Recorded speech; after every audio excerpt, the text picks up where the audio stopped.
আমি আল্লাহর কাছে হাজার শুকরিয়া যে আমি ওই দুবাইতে উনি আমাকে নেননি। হ্যাঁ, এটা আমার কাছে এখন মনে হচ্ছে যে আল্লাহ তাআলার ব্লেসিং এটা আমার জন্য।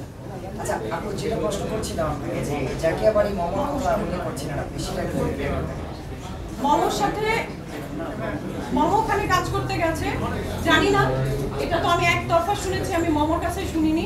কিন্তু একজন শিল্পী হয়ে একজন শিল্পীর এই অপদস্থতা সেই সময় সত্যি খারাপ লেগেছে।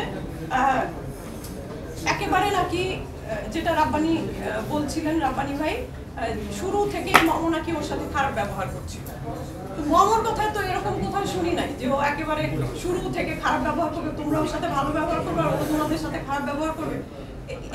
এত এরকম হলে এতদিন কাজ করতে পারতো সে? পারতো না। তারপরে গেল এটা নিয়ে রাব্বানির সঙ্গে ওর সাথে এরকম কুটখাট লেগেই আছে সারাক্ষণ, অ্যাসিস্ট্যান্টের সাথে মামার সাথে। শেষ যেদিন আমাদের শুটিং সেদিন কি যেন একটা মামা বলছে যে তুমি আমাকে ওখান থেকে এই জিনিসটা এনে দাও। এই রাব্বানি ভাই ওর উপরে চেতে গেছে, ও চেতে গেছে, অকথ্য দুইজনের সাথে কনভারসেশন। তারপরে মামুন ভাইও চড়া হলো মামার উপরে। কি মনে করছেন আর্টিস্টদেরকে? তারা তো আসলে কিছু মনে করে না। কি মনে করছেন এখানে আপনারা ছাড়া কি কাজ হতো না, হ্যান না তেন না, খুবই অসম্মানজনক অনেক কিছু হচ্ছে। তো তাদের সমস্যাটা হয়েছে ওইখানে। ওইটা হওয়ার পরে একটা মুভির তো অনেক কিছু থাকে, মামার আরো সিন ছিল, অনেক কিছু ছিল। ওকে না নিয়ে, ওকে বাদ দিয়ে পরে কিছু সিন আমাকে দিয়ে করিয়েছে। সে দায় সেরেছে তার মুভির। সে বলছে যে আমার কারণে নাকি মামার সাথে সম্পর্ক খারাপ হয়েছে। এত মিথ্যার আশ্রয় কেন নিতে হবে? বিষয়টা এরকম ছিল। আমার একটা প্রশ্ন, লাস্টের প্রশ্ন হচ্ছে, আপনি কি এমন কথা বলেছেন কিনা সাংবাদিকরা আপনার টাকা তুলে দিবে অনন্য মামুনের কাছ থেকে? কারণ এরকম একটা স্ক্রিনশট আমার কাছে এসেছে। এই কথাটা আপনি ক্লিয়ার করবেন জায়গাটা। আর সেকেন্ড হচ্ছে, সাংবাদিকদের যে এই বিষয়টা নিয়ে প্রেস কনফারেন্স তাদের অনুরোধে বা এই ধরনের কথা এসে বেড়াচ্ছে আর কি আপনার স্ক্রিনশটটা, এই জায়গাটা যদি ক্লিয়ার করবেন। তারা যদি বলে থাকে কোন সাংবাদিকরা বলেছে আপনার টাকাটা চলে, মানে এটা সব জনরে চলে গেছে। আমি জানি, আমি দেখেছি। আমি একটু এদের সাথে অ্যাড করতে চাই।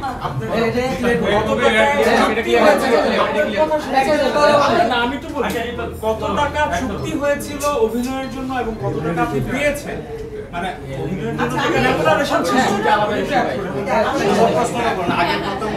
আমি ওনার প্রশ্নটা একটু, সেটা হচ্ছে যে আপনারা এখানে সবাই জানেন, এখান থেকে অনেকেই আছেন যে মানে আমার ইন্টারভিউ নেওয়ার জন্য আগ্রহ প্রকাশ করেছিলেন। আর আরেকটা প্রশ্ন আমার আছে, সেটা হচ্ছে প্রিন্ট মিডিয়া বলি, ইউটিউব বলি বা টেলিভিশন চ্যানেল বলি, আমি কি উইলিংলি কাউকে ফোন দিয়ে অভিযোগ করেছি নিজে থেকে, একা ফোন দিয়ে যে আমি ফোন দিয়েছি আপনাদের কাউকে?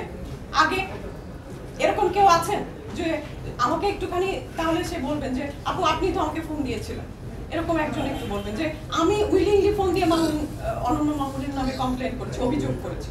যে এই অভিযোগটা উনি সব জায়গায় করছেন যে আমি নাকি আগের থেকেই ফোন দিয়ে, বরং উনি যেটা অনেকগুলো নিউজ হয়ে গেছে, আমি আমার ওয়ালেও শেয়ার দেইনি। আজকের কাগজের একজন আমাকে ফোন দিয়েছিলেন, উনি আমাকে বলেছিলেন আপু অনেক তো নিউজ হয়ে গেছে। আমি মনে করেছি কি, আমি ওনাকে আসলে ভেবেছি যে হয়তো আমার কাছ থেকে কথা বের করার জন্য উনি নিউজের কথাটা বলছেন। আমি তখন জানিও না যে এতগুলো নিউজ হয়ে গেছে। আমি বললাম না ভাই, বিষয়টা এরকম, কিন্তু নিউজ টিউজ করেন না, এগুলা চাচ্ছিলাম। দরদ এখনো রিলিজ হয় নাই, বিশ্বাস করেন। আমি কিন্তু তখনও আমি এই স্টেপের মধ্যে যেতে চাই না, যে ঠিক আছে আমার স্ট্যাটাসটা দেখে যদি সে একটু শুধরায়।